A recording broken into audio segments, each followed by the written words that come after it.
Nossa convivência com os fungos vem de milhares e milhares de anos, mas atualmente a gente pode dar alguns belos exemplos. Manchas na parede, mofam alimentos, estragam sapatos e roupas. Alguns provocam doenças e, ao mesmo tempo, são fontes de remédio, principalmente os antibióticos.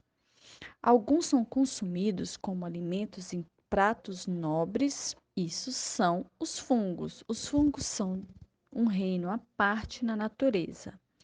Eles podem ser classificados de três maneiras: saprófitos, são aqueles benéficos, principalmente para a natureza, pois se alimentam da matéria morta que está em decomposição, ajudando a limpeza do meio ambiente. Os parasitas são os que se alimentam dos seres vivos, causando as doenças e são normalmente associados a coisas ruins. E tem os simbióticos, que eles vivem em harmonia com o meio. Vocês sabiam que os fungos ajudam a limpar solos contaminados com lixo químico? Olha só que bacana. Pois é, eles beneficiam. Muitos lugares utilizam os fungos para fazer esse trabalho de limpeza, principalmente os fungos que são capazes de quebrar a lignina. E quando eles fazem esse trabalho de decomposição, eles liberam enzimas e transformam em alimentos esses materiais que muitas vezes são contaminantes, liberando para o meio água e gás carbônico. Vocês já viram ou já comeram champignon, shiitake, shimeji? São cogumelos que agradam o paladar de muita gente. Os cogumelos são um tipo de fungo. Eles são encontrados no mundo inteiro e se desenvolvem em bosques, áreas recobertas, com vegetação e muita umidade. Outra classificação que nós podemos fazer dentro do reino fungi são em relação à sua morfologia, em qual são divididos em dois: as leveduras, que é unicelular, composta de uma única célula, e um bom exemplo são os fungos que trabalham com fermentação do açúcar, como para a fabricação de pão, para a fabricação de vinho, são cerveja, são todos esses tipos de fungo, as leveduras. E nós temos também os bolores, que são fila filamentosos, que são compostos de várias células. Esses filamentos são as hifas que se ramificam, e são essas ramificações em que os fungos utilizam para captar a sua nutrição, a sua propagação e a sua multiplicação. Então, bolores e mofos, eles preferem lugares úmidos, escuros, crescem sob o pão velho, frutas podres, couro, madeira, parede e outros materiais. A parte do cogumelo que fica embaixo do solo é a maior parte. A que nós visualizamos é apenas a parte reprodutiva. Muitos cogumelos são produzidos especificamente para alimentação e outros estão na natureza para ajudar a decomposição.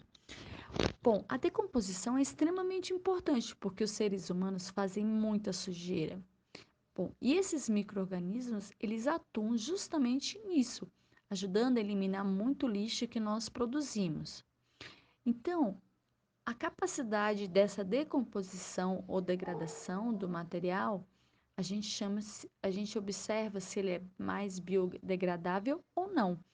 Vários materiais variam muito no seu tempo de decomposição.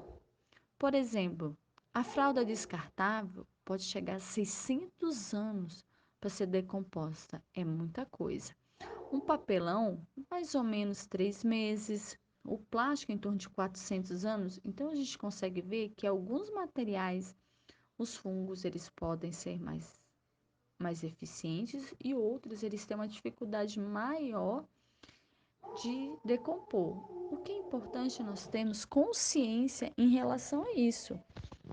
Vocês lembram das aulas da reciclagem, dos 5 R's? Então, A gente tem que trabalhar junto com os nossos amigos decompositores que são fungo, tentando evitar ao máximo que a natureza seja contaminada. Por exemplo, em um pão com bolor, o que fazemos? Tiramos um pedaço mofado ou nós devemos jogar tudo fora? Bom, o que devemos fazer é jogar tudo fora. Não se pode comer o pão com mofo. Ah, mas se eu jogar a parte que a gente está vendo mofada fora?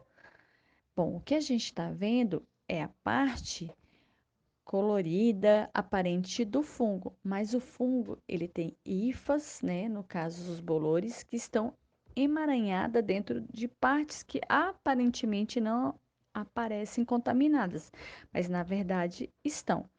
Além disso, os fungos, eles produzem micotoxinas, podem causar uma série de problemas, como micoses nas unhas, inúmeros problemas respiratórios. Muitos são utilizados para a fabricação de remédios. Por exemplo, a penicilina, que se encontra na bezetacil, foi o primeiro uso dos fungos como remédios.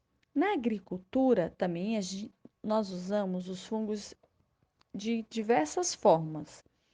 Eles são usados no controle biológico, como inseticida ou para controlar outros fungos. Além disso, eles têm função importantíssima na vida do solo, atuando principalmente na ciclagem de nutrientes, devido à decomposição da matéria orgânica